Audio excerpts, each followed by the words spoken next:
আমাদের বিয়ে হয়েছে ৮ বছর হলো। দেখতে দেখতে সময় কিভাবে চলে গেল কিছুতেই বুঝতে পারিনি। শুরুতেই সব কিছু ঠিকঠাকই ছিল। দুজনের মধ্যে ভালোবাসার উচ্ছ্বাস, একে অপরের প্রতি যত্ন, একসাথে জীবন গড়ার স্বপ্ন। কিন্তু সময়ের সাথে সাথে সংসারের কাজ, অফিসের চাপ আর ছোটোখাটো মনোমালিন্য জীবনের অংশ হয়ে দাঁড়িয়েছে। একদিন বিকেলে আমার বর অফিস থেকে ফিরে এসে ক্লান্তভাবে সোফায় বসে পড়ল। মুখে যেন একটা চাপা হতাশার ছাপ। আমি রান্নাঘরে ব্যস্ত ছিলাম, কিন্তু আমার চোখ এড়িয়ে গেল না যে ও কিছু একটা নিয়ে বিষণ্ণ। আমি এসে জিজ্ঞাসা করলাম, কি গো, কি হয়েছে? আজ কিছু খেতে মন চাইছে না নাকি? ও একটু হেসে বলল, না রে, ঠিক আছে, শুধু অফিসের কাজ নিয়ে একটু চিন্তায় আছি। আমি মৃদু হেসে বললাম, চিন্তা করিস না, খালি পেটে চিন্তা করলে চিন্তাটা আরও বেশি বেড়ে যায়। চল, হাত মুখ ধুয়ে খেতে আসবি। আমি এক গ্লাস জল এগিয়ে দিলাম, আর আমার কথা মেনে নিয়ে ধীরে ধীরে উঠে দাঁড়ালো। রাতের খাওয়া শেষ। ধীরে ধীরে বোতামের ছেঁড়া শার্টটার সেলাই করতে বসলাম। হঠাৎ আমি খেয়াল করলাম ও আমার দিকে মুগ্ধ হয়ে তাকিয়ে আছে। আমি একটু মৃদু হেসে বললাম, এভাবে কি দেখছো?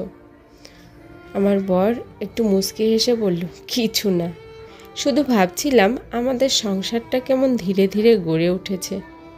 হয়তো আমরা খুব সাধারণ কাজ করছি, একসাথে খাওয়া, ছেঁড়া বোতাম সেলাই করা, কিন্তু এগুলোই তো আমাদের জীবনের আসল আনন্দ। আমি একটু হাসলাম। হ্যাঁ, সংসার তো ঠিক এভাবেই হয়।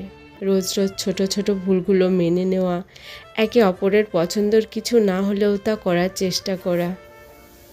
ও আমাকে বলল, জানো, আজ অফিসে বসে ভাবছিলাম আমাদের জীবনটা কিভাবে পাল্টে গেছে। বিয়ের প্রথম বছর আমরা কত প্ল্যান করতাম, কত কিছু নিয়ে উচ্ছ্বাস করতাম। এখন সেই সব নেই, কিন্তু একটা অন্যরকম শান্তি আছে, ঠিক যেন অভ্যেস হয়ে গিয়েছে একে অপরকে।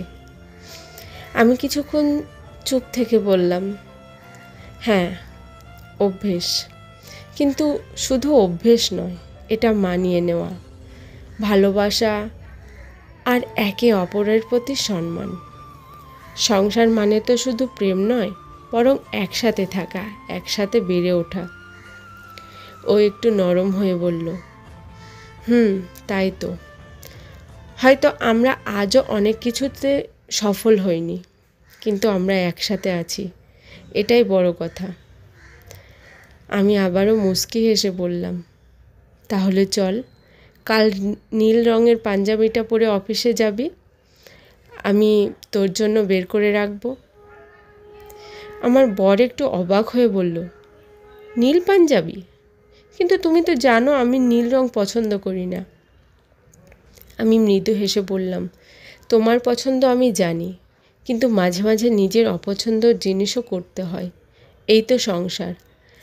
আর তুমি যদি কাল নীল পাঞ্জাবিটা পরো, তাহলে আমিও পরের দিন সেই গোলাপি শাড়িটা পরব, যেটা তুমি খুব ভালোবেসে আমাকে দিয়েছিলে, কিন্তু আমি পছন্দ করি না। দুজনেই হাসতে হাসতে একে অপরের দিকে তাকিয়ে রইলাম। আমরা বুঝে গিয়েছি সংসারের আসল মধুরতা ছোট ছোট ত্যাগে আর মানিয়ে নেওয়ার মধ্যেই লুকিয়ে আছে। সংসার করা সহজ, কিন্তু একটা সংসারকে প্রতিটা মুহূর্তে যাপন করা সহজ নয়। সংসারে ওঠানামা, ভাঙা গড়া থাকবেই, কিন্তু হাঁপিয়ে গেলে চলবে না। একে অপরের মানিয়ে নিতে হবে, একে অপরের সমস্যায় পাশে থাকতে হবে, একে অপরকে সাহস যোগাতে হবে। সংসারের বাইরে আমরা কেউ না, সংসারে কেউ কারোর থেকে ছোট বা বড় না, দুজনেই দুজনের পরিপূরক হয়। তাই সংসার করতে গেলে একে অপরকে সমান শ্রদ্ধা ও সম্মান করাটা বড্ড জরুরি। এতক্ষণ যে গল্পটা শুনলে, এটা আমার এক কাছের বান্ধবী আমাকে পাঠিয়েছে, আর ও আমাকে বারবার বলেছে এই গল্পটা যেন আমি আমার ভিডিওর মাধ্যমে তুলে ধরি। গল্পটা যদিও গল্প নয়, এটা একটা বাস্তব চরিত্র বা বাস্তবতা। আমাদের চারপাশে কিন্তু এরকম অনেক ফ্যামিলি আছে, অনেক রকম আমাদের চারপাশে ঘটে, অনেক রকমের ঘটনা। আর এটাকে গল্প সাথে তুলনা করা ঠিক হচ্ছে কি না জানি না, তবে মানুষের জীবনের এক একটা ঘটনা থেকেই তো এক একটা গল্পের শুরু হয়, এক একটা গল্প হয়।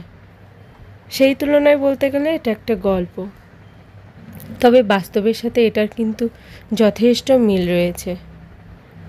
আমাদের প্রত্যেকের উচিত একে অপরকে সম্মান করা, তাকে পাশে থাকা, একে অপরের হাতটা শক্ত করে ধরে থাকা,